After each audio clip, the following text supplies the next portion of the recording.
Okay, good morning, guys. Let's continue chapter 4. Before starting by the first problem, which is problem 1, slide 5, let's make a small recap on the definition of the moment and how to find its direction. So we said that the moment is by definition the tendency of a force to make a rotation. And we said that this moment is basically a vector. And this vector is always perpendicular to the plane containing the force and the distance or the r.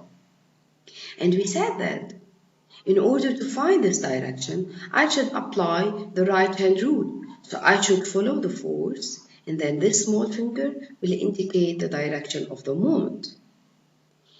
Now, if the force, or if the case is in 2D, I can draw the circle around the point of rotation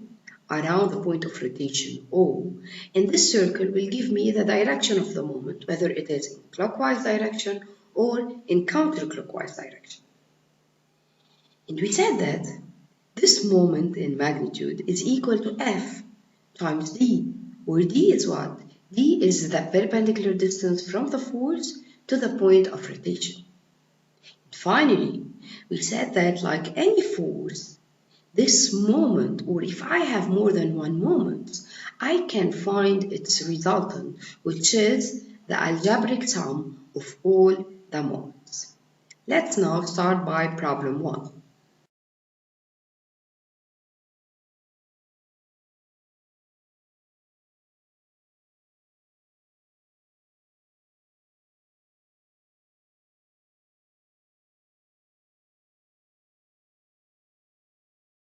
So let's solve the first problem, which is problem 1. In the first part, I have a very simple example where I have a force at the end of this beam, and the question is to find the moment around O. So remember, I'm finding the moment around O in all the cases. My objective here is to find the moment in vector form, which means I need to find the moment in magnitude, and I need to find its direction. So since they are all 2D cases, I will apply the two methods. The first one, which is counterclockwise direction or clockwise direction, which is to draw a circle and then to find what is the direction of the circle. And the second one is the right-hand rule. Okay, let's start by the first one. I know that the moment is equal to F times D. Now what is F here? It is 100 Newton times D. What is D? It is the perpendicular distance from the force to the point of rotation. Now here, the perpendicular distance from the force to the point of rotation is basically this distance here, which is the beam.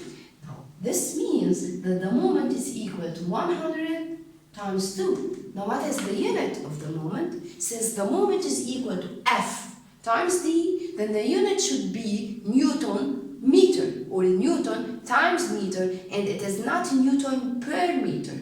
Okay, so it is 200 Newton meter. Now what about the direction of this moment?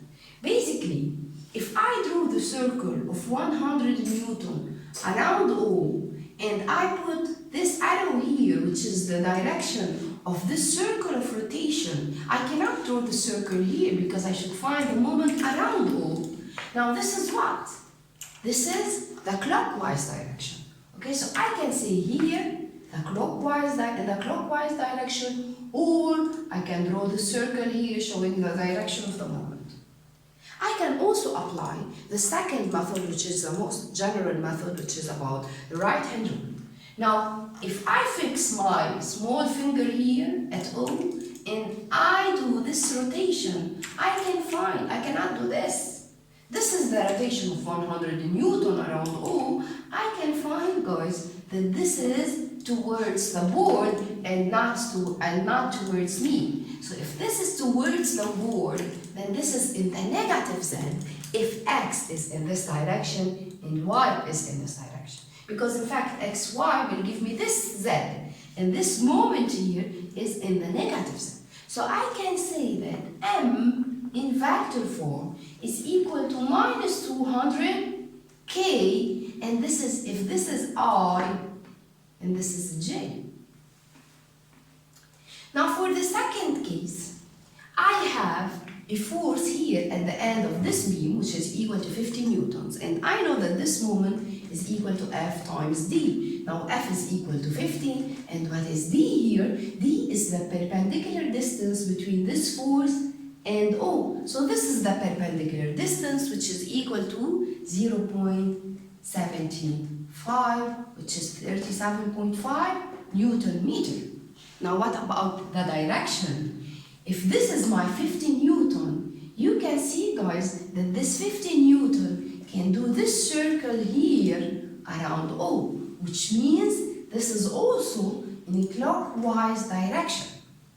Now, if I want to apply the right-hand rule, this is the 50 Newton here.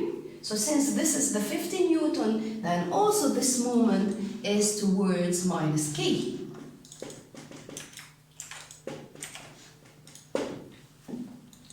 Now case C here, in case C, I have a force which is equal to 40 pounds. Now the unit here is pound-feet for the moment. This is the International System unit, and this is here the US units. Now here, guys, 40 times the distance between this force and O, which is the perpendicular distance. This distance basically is this one here. Okay? Now what is this distance? It is basically 4 feet plus this one. What is this distance? It is the projection of 2 feet on this line, which is equal to 2 cosine 30 degrees. So MO will be equal to 40 times 4 plus 2 cosine 30, and of course the unit here will be pound feet. Now what about the direction of this 40 pound? I can also draw this circle, and it is also in clockwise direction, and I can use the right-hand rule, and this will be in minus K. Now case D here, in case D, I also should find the perpendicular distance from this force to point O, which is basically this distance right here. This distance right here is the same as this one, which is 1 sine 45, because this is the opposite side of 45 angle. Okay, so MO will be equal to 60 times 1 sine 45, and the unit here is also pound feet. And what about the direction of this one? Now this one, if I draw the circle, this moment will be in the counterclockwise direction. Okay, so it is in the opposite direction here, it is in the counterclockwise direction. And if I apply the right-hand rule, this will be towards me, which means towards K if this is X and this is Y. So here this is in counterclockwise direction, or it is in vector form. M in vector form is equal to 60 radical 2 over 2 K plus K. Same for this direction here. If I draw the circle here around O, you can see that this circle is also in counterclockwise direction. And now if I apply the right-hand rule, the 7 kilonewton will give me a positive K, which is also, by applying the right-hand rule, which is also in the counterclockwise direction. Now how to find the distance here? Of course, the distance will be the perpendicular distance from 7 to O, which is this one. This one is equal to 4 minus 1, so it is 3 Newton. So the moment is 7 times 3, which is 21. It is in counterclockwise direction, and M will be equal to 21K. Now I want you guys to notice this thing here. If I need to find the moment of 7 kilonewton around this point here, you can find, guys, that the 7 kilonewton will do a clockwise moment. So guys, it's very important to draw the circle around the point of rotation. Okay, so if I draw this upward circle here, it will give me a clockwise. Basically, this is the moment around this point. If I draw the circle here around O, this will give me a counterclockwise direction.